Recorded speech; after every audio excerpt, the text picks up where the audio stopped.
del segon punt. L'altre dels temes que es comenten i es diuen són que serà molt important, que seran nous ingressos per l'Ajuntament. Si fem un càlcul econòmic global i prudent, aplicant el seny a les partides, que són estimacions, n'han fet molt, resulta un saldo econòmic real per l'Ajuntament que no justifica la gran transformació que viurà Gelida i que ho anirem veient al llarg de la presentació.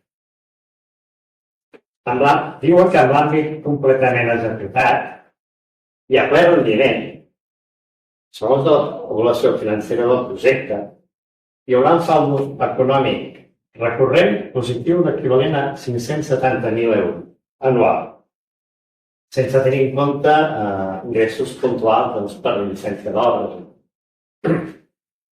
L'estudi econòmic té en compte les despeses de manteniment exclusivament de la zona urbanitzada de la modificació del punt.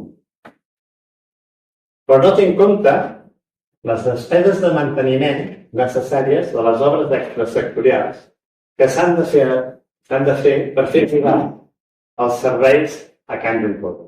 Els serveis d'aigua, de llum i de gas. A més, un camí per vianants que va des de Gelida fins a la zona industrial, que a més ha de ser ciclable. Les obres d'aquestes extrasectorials estan valorades en 4,5 milions gairebé. Si calculem un manteniment d'un 5%, això són unes despeses de 200 i escaig mil euros.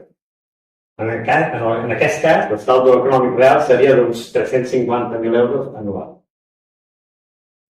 Però tampoc inclou, per exemple, el cost de bombejar 150.000 litres d'aigua cada any des de la Panga, l'urbanització de la Panga, fins a Can Juncosa, que té uns 3 o gairebé 4 quilòmetres de llarg. I s'ha de bombejar. Tampoc inclou, per exemple, l'increment d'hores de la policia municipal que haurà d'incrementar les zones de patrullar, a la banda de les zones de la nova zona industrial. Tampoc té en compte les possibles despeses que la Diputació pot repercutir a l'Ajuntament per l'adequació de la carretera. Veurem que molta part no s'haurà executat.